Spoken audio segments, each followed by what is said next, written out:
quand j'élevais les pigeons, pour faire les pigeons grandir, je gardais les pigeons dans une chambre, je nourrissais les pigeons, je donnais de l'eau sucrée à ces pigeons-là. Mais les autres qui s'envolaient, qui étaient devenus matures, qui connaissaient la maison, qui me connaissaient, Jésus, il est fort. Hein? S'envolaient, partaient, se baladaient et revenaient dormir à la maison.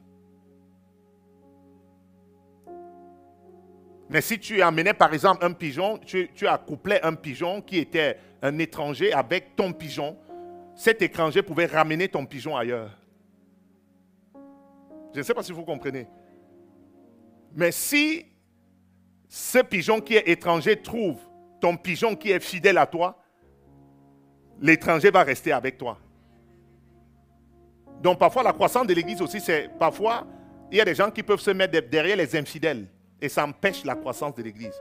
Ça veut dire que tu te mets derrière un infidèle qui n'est pas fidèle à la maison, mais qui est dans toutes les autres églises. Tu seras aussi dans toutes les autres églises parce que tu suis la personne qui t'a amené indirectement. Tu dois arrêter de suivre la personne et suivre maintenant Jésus-Christ qui est à l'église. Pour donc grandir. Parce que sinon tu peux faire des années. Tu dis papa, maman, mais tu ne grandis pas. Parce que parfois tu peux être en train de suivre le mauvais pigeon. Et le Seigneur me dit, casse les ailes et mets donc dans les cages. Casser les ailes et mettre dans les cages, c'est casser tes plumes, comme tu veux voler seul et voler partout. Mais tu n'es pas bien nourri. Tu vas te perdre. Donc il y a un moment où toi-même tu dois prendre, tu dois réaliser. Tu viens, tu dis, je veux m'asseoir. Et tu t'assois volontairement pour apprendre.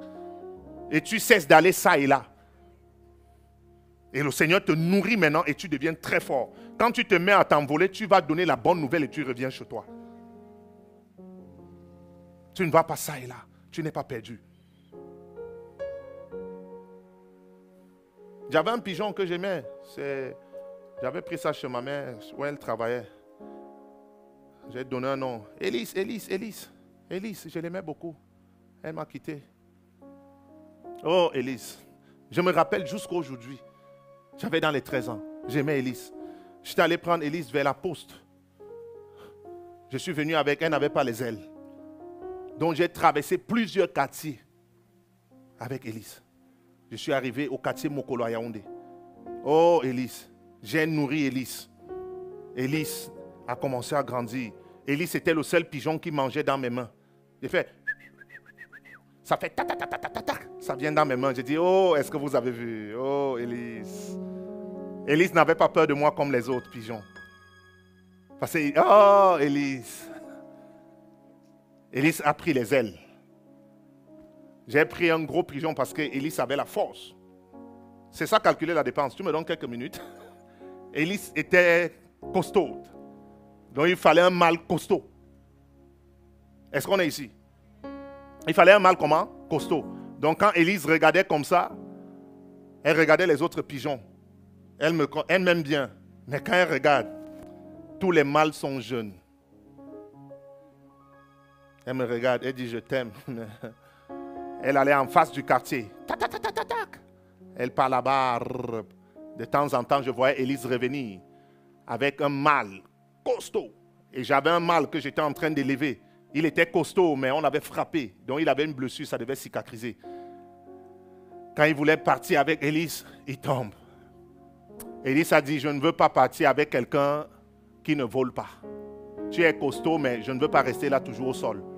Elle est partie en face. Elle a trouvé un gros mâle.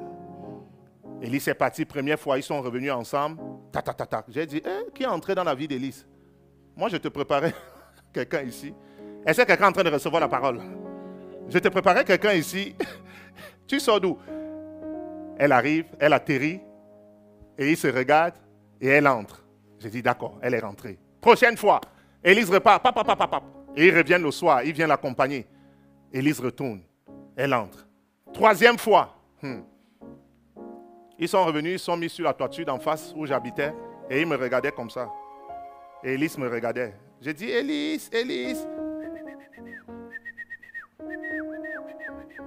Élise me regarde, elle ne bouge pas. Je dis, elle m'a regardé. Elle s'est tournée. J'ai dit,